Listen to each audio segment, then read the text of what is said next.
Well, folks, so welcome to week 6 of our current programme.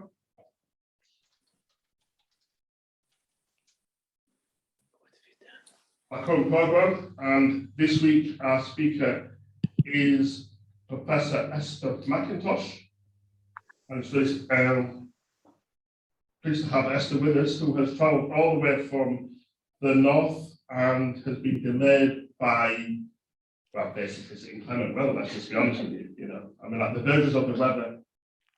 Let's got it. Please mute yourself. Thank you.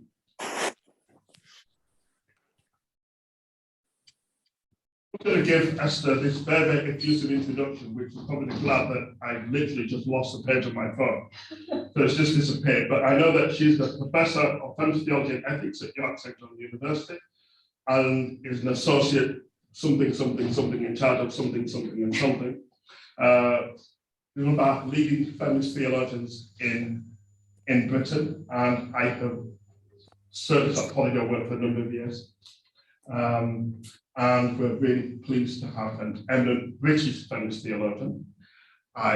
Just in passing, I should say that I teach the liberation theology paper here, and we were doing feminist theology a few weeks ago, and we were looking at some of your work alongside Janet Soskis, Northern Bradford Booth, and basically, so you were in great company, and you were as distinguished as everyone else. Anyway, probably should have kept that the written version. But anyway, With the crowds. So please share with us. Well, thank you, Anthony, and thank you very much for that introduction and for the invitation to be here. And yeah, thankfully, the inclement weather might feel overtrained, but I still managed to get here, even though I wasn't entirely sure I'd be here on time throughout the journey. So the title of my paper is "The Personal is Still Political: Theological Entrenchment and Expansion in Response to Feminism." I'm just going to start by repeating the abstract in case anybody hasn't read it or has forgotten it. In the wake of #MeToo and the related #ChurchToo, it is all too apparent that the personal is still political. Christian theology has yet to free itself from sexism, racism, homophobia, and transphobia. Admittedly, there have been some gains. In 2019, Rose Hudson Wilkin became the first Black female bishop in the Church of England.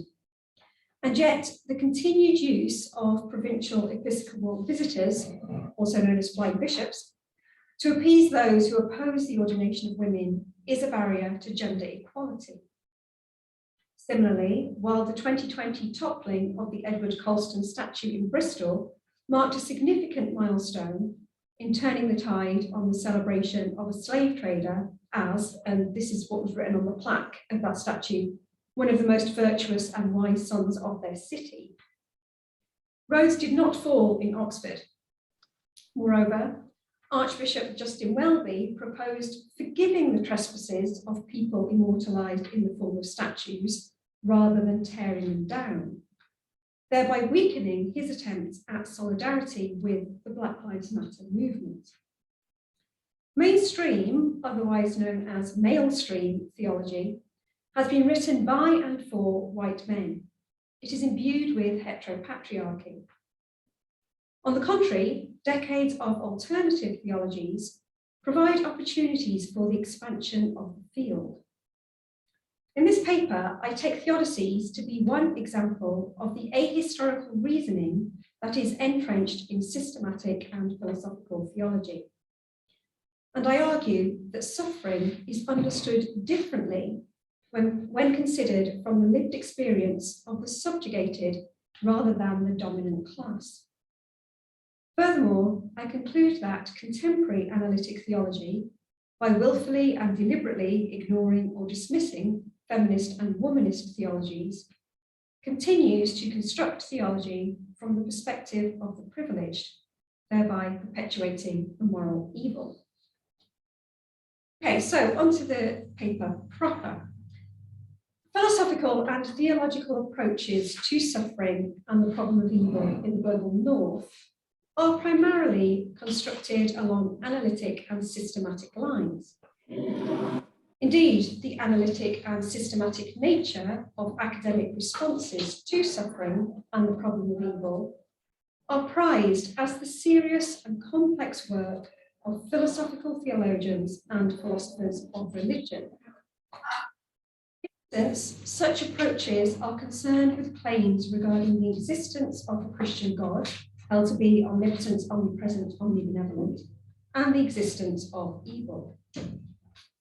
Arguments countering the existence or definition of the Christian God rest either on the unlikely probability that such a God exists, given the extent of evil evident in the world, logical impossibility of such a God coexisting with evil. Christian philosophers of religion and systematic theologians seek, therefore, to counter the negative conclusions aimed at in both of the above approaches by mounting either theodicies intended to explain the existence of evil without compromising the conception of God, or defences that render the existence of both God and evil logically compatible. Regardless of the success or otherwise of such theodicies and defences, when considered from a purely intellectual perspective, feminist and womanist scholars find them wanting.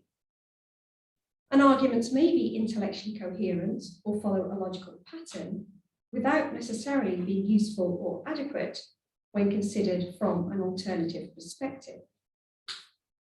Theologies are, on the whole, written from a perspective of privilege, and their analysis of evil is abstract.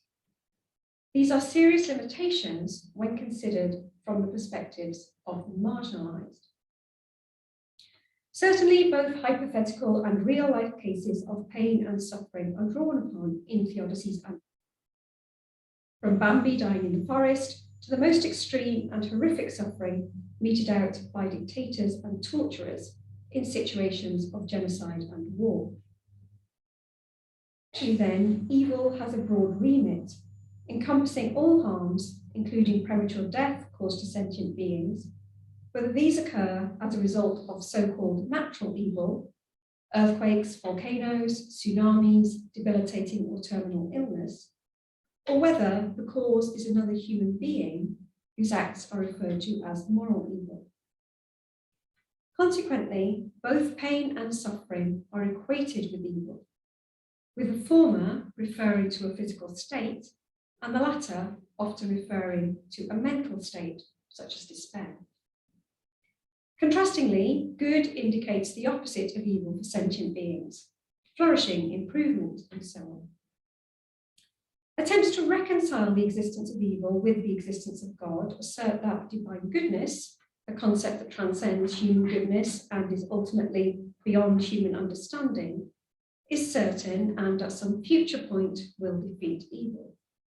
In the here and now, it may seem as if the wicked prosper while the good suffer, but in the end, they will all receive their due. In order for this assertion to be at all plausible, theodicies draw upon two contrasting metaphysical notions of evil. First, privation theory, as found in Augustine and Aquinas, whereby evil does not have independent existence, but is the absence of good. Secondly, a dualist theory, in which evil is spoken about as if it is an entity with a force of its own. For privation theory, then, natural evil occurs where there is, for example, an absence of hell, or some other good is lacking. Moral evil occurs as a result of a human flaw, introduced into the world via original sin or the fall as portrayed in the biblical story of Adam and Eve in the book of Genesis and developed by Augustine. Even if evil can be understood as a lack or absence, it is frequently contrasted with good in a dualistic sense, and this has been problematic for women and for any other groups perceived as other by the dominant ruling class. Despite theoretically claiming that all humans are sinful or evil, the history of Christian theology is replete with examples of scholarly interpretations of biblical texts and philosophical and theological treatises arguing that women are more evil than men. Tertullian claims that women are the devil's gateway. Augustine asserts that women only reflect the image of God when joined with their husbands. Aquinas argues that women are defective men. Biblical passages are cited to support the notion that women are inferior to men and should be silenced and controlled by them.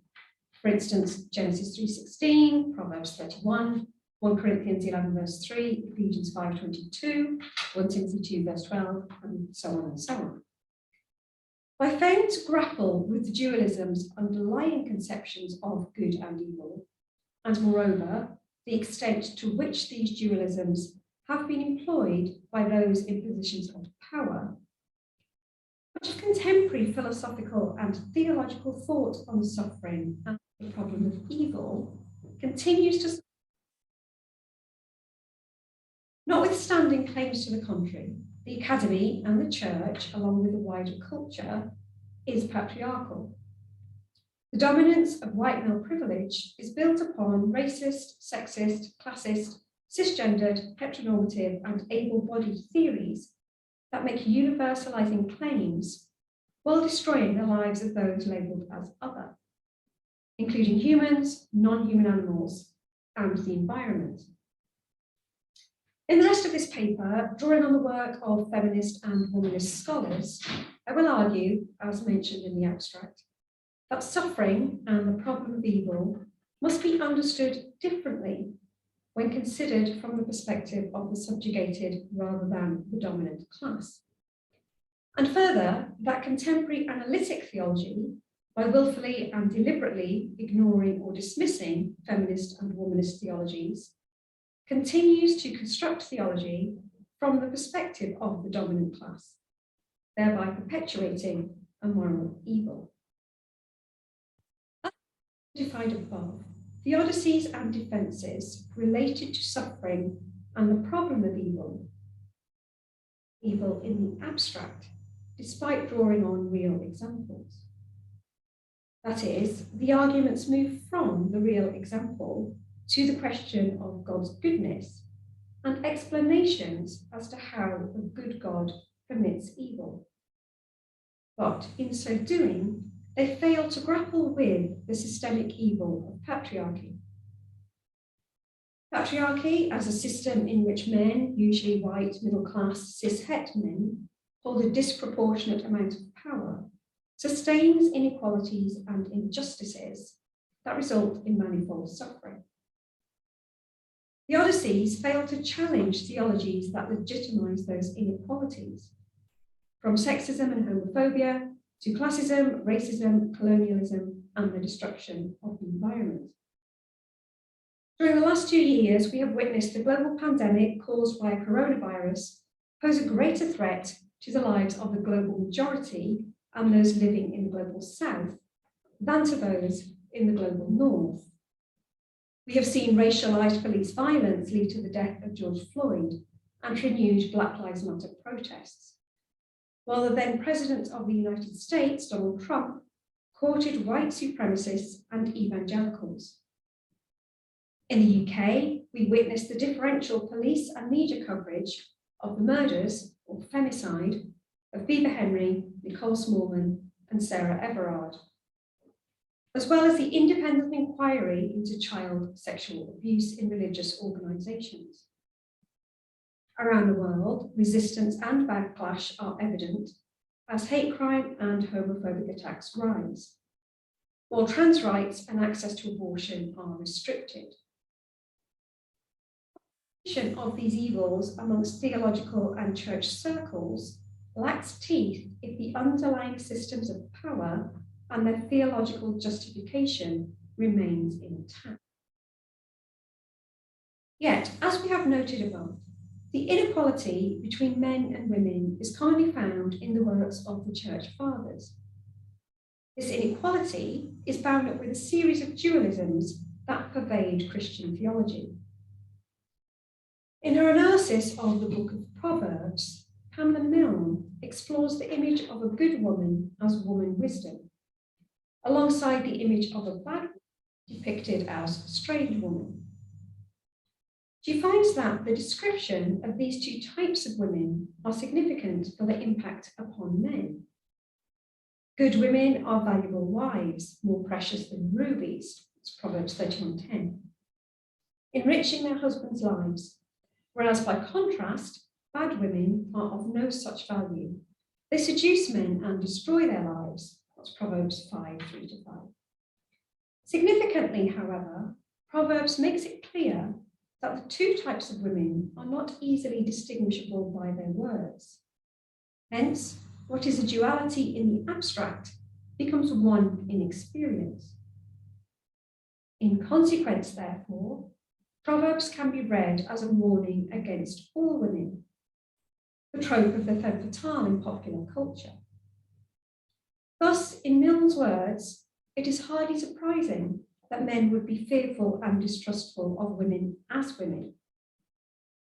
Such fear may beget violence, violence directed at and endangering women more than men. Against this biblical backdrop, a theology of women as evil and in need of control by men is formed and cemented over centuries in ways that favour those in positions of power. In addition, this dualism of good and evil is intertwined with binary conceptions of race, gender, and sexuality presented as immutable and divinely ordained. Summarising this development, Rosemary Radford Ruther states, quote, Western religious and philosophical thought, with its various syntheses of Hebrew, Greek, and Christian themes, exhibits a tendency to identify ontological dualism, spirit and matter, mind and body, with a good-evil dichotomy. Identified with gender and class hierarchy. Ruling class males come to be seen as closer to mind and reason, women and lower class people as closer to the bodily, unquote. For Ruther, this subject-object hierarchical structure provides the ideological basis from which the ruling class define themselves as superior and in a rightful position of authority over all those they deem to be inferior. Men over women, whites over blacks, masters over slaves. As less rational beings than men, women's salvific potential is called into question. As we have mentioned, for Augustine, women do not fully possess the imago Dei, and for Aquinas, women are defective males, which leads easily into the claim that the incarnation is necessarily in male form because only maleness is sufficient.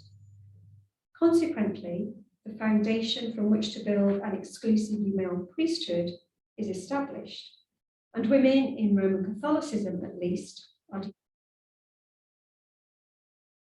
However, since the ontological dualism of mind and body is simultaneously a marriage between good and evil, the ruling male elite seek to institute the good by controlling all that is evil, which in this case is all other humans and non-humans.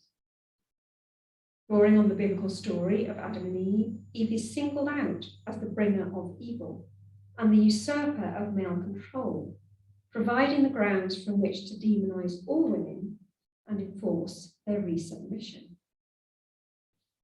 The characteristics assigned to women are extended to slaves and servants, other races and other religions, resulting in that which Ruther identifies as exploitation, demonization, and idolization.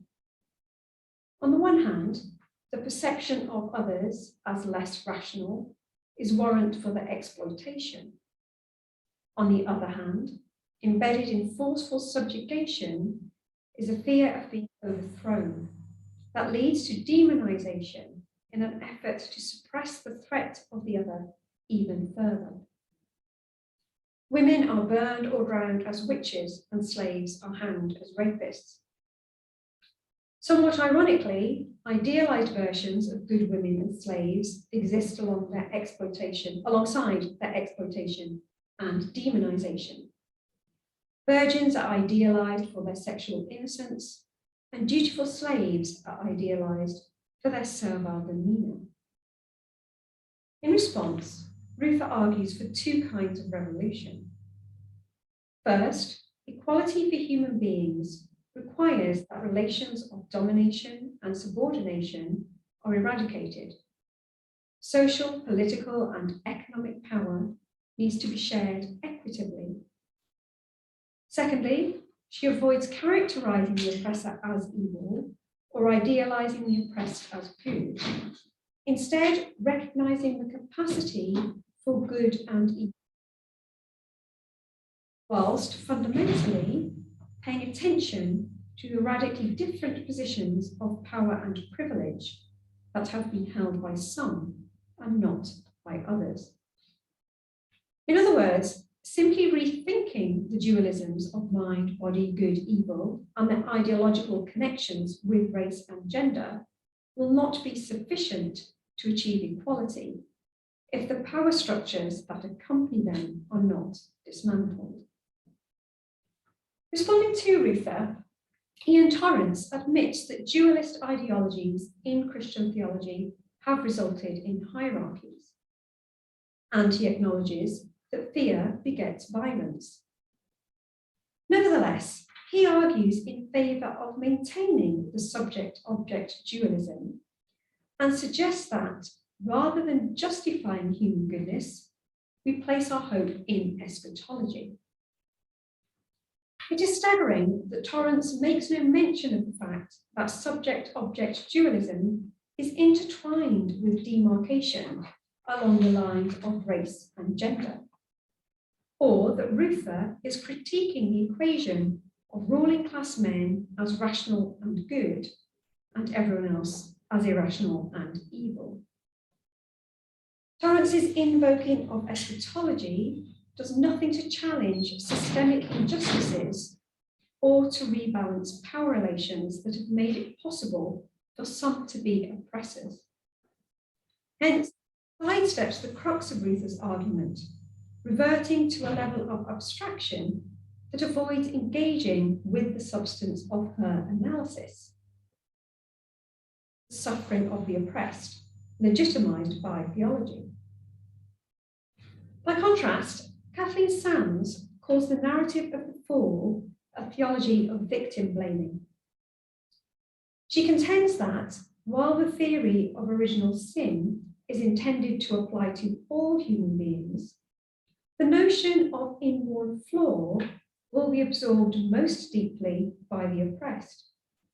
Indeed, the internalization of evils whose origins are external is a hallmark of abuse. The theological solution for humans who are deemed to be at fault as a result of the fall is that of vicarious atonement. Drawing on the notion of the suffering servant in the Hebrew Bible, such as Isaiah 53:4-6, echoed in several New Testament passages, such as Matthew 8:17, Acts 8:32, John 3:16, 1 Peter 2:22. Only the perfectly innocent incarnate Son of God can take on himself the punishment that humans deserve, thus satisfying the concept of divine justice, a theory found in the works of, amongst others, Luther and Calvin. In effect, the retelling of the narrative of the crucifixion of Jesus Christ idealizes the notion of suffering, but this idealization is imbued more fully by those with the least power. Emily Towns asserts that womanist ethical reflection rejects suffering as God's will and understands suffering as outrage. Against the history of slavery, she contends that while the Black Church finds much with which to identify in the biblical story of the Exodus and the suffering of Israel, the inevitability and desirability of suffering needs to be challenged. For African American women subjected to intersectional oppressions on the grounds of sex, race, and class, the Christian concepts of self-sacrifice and evil are forced upon them as tools of repression. Alternatively, by centering the empty cross rather than the crucifixion, Towns shifts the focus from obedience and submission to liberation and justice. The resurrection moves the oppressed past suffering to pain and struggle, and from pain and struggle to new life and wholeness. On the ways in which Jesus' suffering is understood as a motif for Christianity, Jacqueline Grant highlights the distinction between the servanthood of white women and the servitude of black women. She explains, quote, "As I examined the words and work of 19th century feminists, I found that white women were challenging the fact that they were relegated to the level of servants of men. They were incensed because they were being treated as second-class citizens in the larger society and second-class Christians in the church. Certainly, any perusal of history in general, and women's history in particular, validates their claim." Unquote. In spite of the evident servanthood of white women, their subjugation does not capture the multidimensional oppression of black women. She continues, quote, "An examination of black women's reality reveals that they are further removed from the top side of history. In fact, African American women have been the servants of the servants." Unquote. For African American women, therefore, servanthood is in fact a form of servitude that shifts the question of theodicy from one in which the characteristics of God are challenged by the generalized existence of pain and suffering, to one that reflects the lived experience of as economically poor, victimized and abused, under the power and control of the dominant class. Thus, the central question in Grant's words becomes, why does God permit the suffering of black women? Or even more pointedly, does God condone the fact that black women are systematically relegated to being servants of servants? The motif of servanthood is highly problematic. It keeps black women in positions of subordination, pain, and suffering. The logic of slavery portrayed black women as more physically capable than their white counterparts, expecting them to work in the fields and care for their master's children, in contrast with the portrayal of white women as delicate and in need of protection.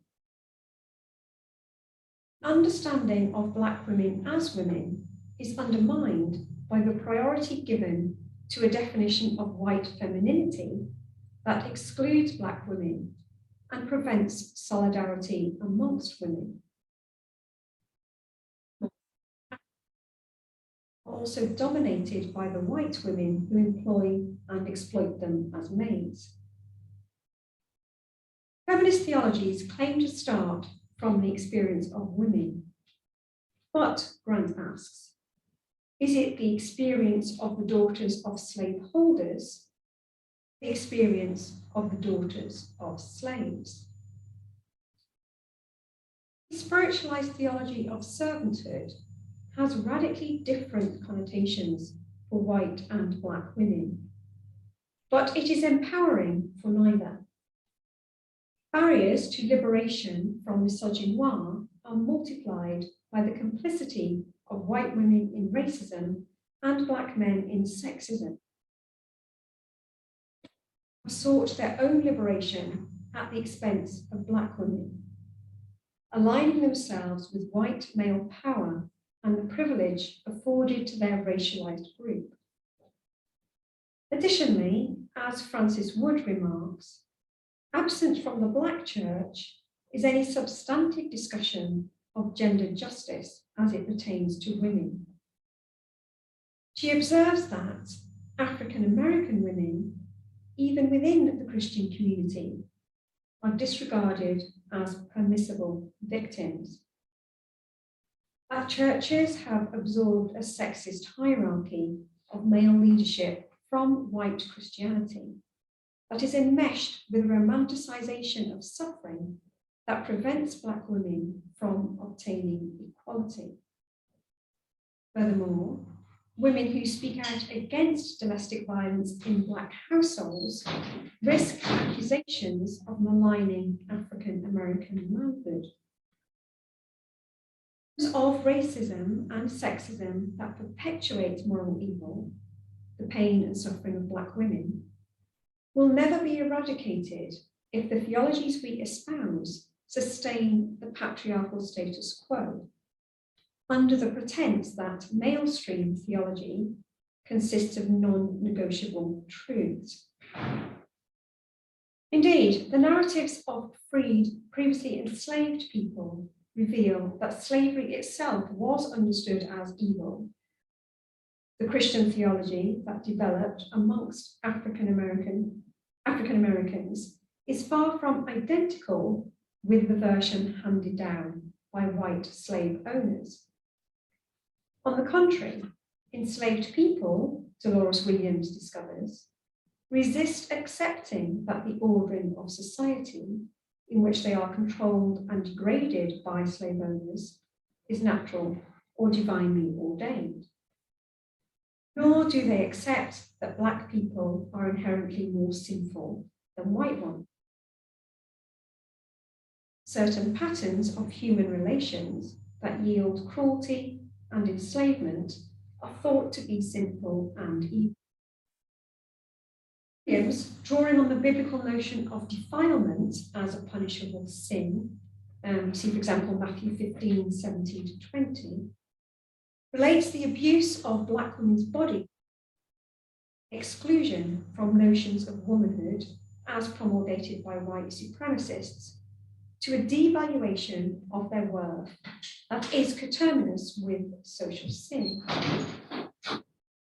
Similarly, reflecting on the lived experiences of Brazilian women, Ivona Gabara understands evil as that which prevents equality in human relationships and justifies the destruction of the environment, the kind of evil present in institutions and social structures.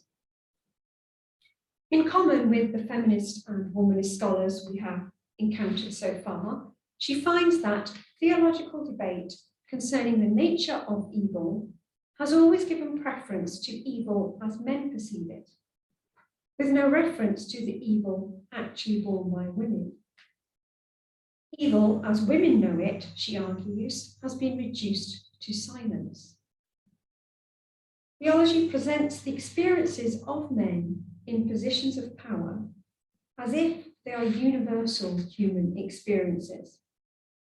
Hence, the realities of the lives of impoverished women in Brazil, for example, are rendered invisible.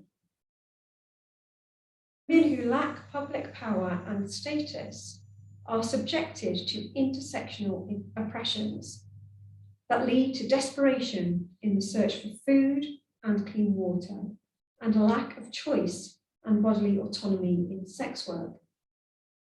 Hence, Gabara writes of evil in the plural, the evils that the poorest women suffer.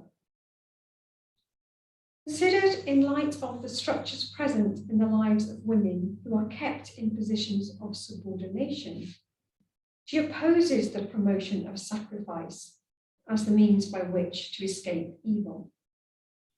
Instead, expanding on the preferential option of the poor, as found in liberation theology, Gabara states, quote, "I am persuaded that this unjust situation demands not only economic, social, and cultural reform, but also a theological revision, radically transforming the image of God as one who demands suffering," unquote. Adding nuance to her exploration of women's narratives through her definition of evil as that which destroys or harms human relations, Gabara is careful to point out that women can be both victims and perpetrators. Women who advocate patriarchal models of gendered hierarchies in their home or their church, who criticize other women for not conforming to a submissive stereotype of Christian womanhood, are complicit in perpetuating evil whilst suffering from it themselves. To some measure of privilege, whether on the grounds of sexuality or marital status, and remain silent regarding social injustices perpetrated against victims of racism, classism, and heteropatriarchy, in order to maintain function as accomplices sustaining the status quo. Freedom from evil for marginalised women is bound up with self-determination. In William's words, the transition from unworthiness to somebodyness. In this respect, the image of Jesus on the cross has resonance with the evils that women suffer, inasmuch as it represents concrete suffering, physical, psychological, and social. Moreover, unlike mainstream theology, which glorifies the crucifixion as the ultimate sacrifice, Gabara claims that, quote, the suffering of the crucified of a man upon the cross is certainly no greater than that of prostitutes stoned to death, of a mother whose child is wrenched from her, of revolutionaries struggling for liberty, of so many nameless men and women who have fought for their good of their brothers and sisters. It is not greater than the mass murder of indigenous peoples. It is not greater than that of women who see their children die of hunger because of the greed of those who hold economic power, unquote. By shining a light on the crosses of women, Gabara makes it possible to see and condemn the evils that women suffer. Likewise, she brings salvation out of the shadow of an eschatology that reinforces systemic oppressions and finds moments of salvation in the midst of suffering. A shared meal that assuages hunger, vegetation that sprouts after a drought, tenderness in the midst of daily violence. Salvation need not be abstract and universal, but rather mini salvations occur in relation to specific evils of oppression affecting specific people. At the theological level, Gabara asserts that evil is making people believe that one knows the will of God, that one can teach it or even impose it. A stark reminder to theological projects that reduce evil to the level of abstraction, that fail to critique a canon that is male-dominated, that render the evils that women suffer invisible, that portray women as more evil than men, or that fail to dismantle the power imbalances inherent in heteropatriarchy to unmask the moral evils that their abstraction conceals. She states, quote, while there is always a level of abstraction in human thought and language, when the abstraction becomes an ideology that promotes the dominance of the knowledge of some over others, this abstraction is no longer knowledge, but the politics of domination, unquote. I argue that contemporary analytic theology falls under the spell of abstraction, ignoring the privilege it sustains, and thus propagates the moral evil of inequality in human relations. In the monograph, Analytic Theology, New Essays in the Philosophy of Theology, consideration of Black, womanist, or queer theologies is in short supply. Oliver Crisp notes, literally in a footnote, that analytic theology could face criticism on the grounds of androcentrism. But his response reveals a misunderstanding of that criticism. He assumes that the problem is that analytic theology, in his words, fails to take into account the role of feelings. He refers to this as the feminist objection and responds that this seems rather beside the point. Response is reductive and dismissive.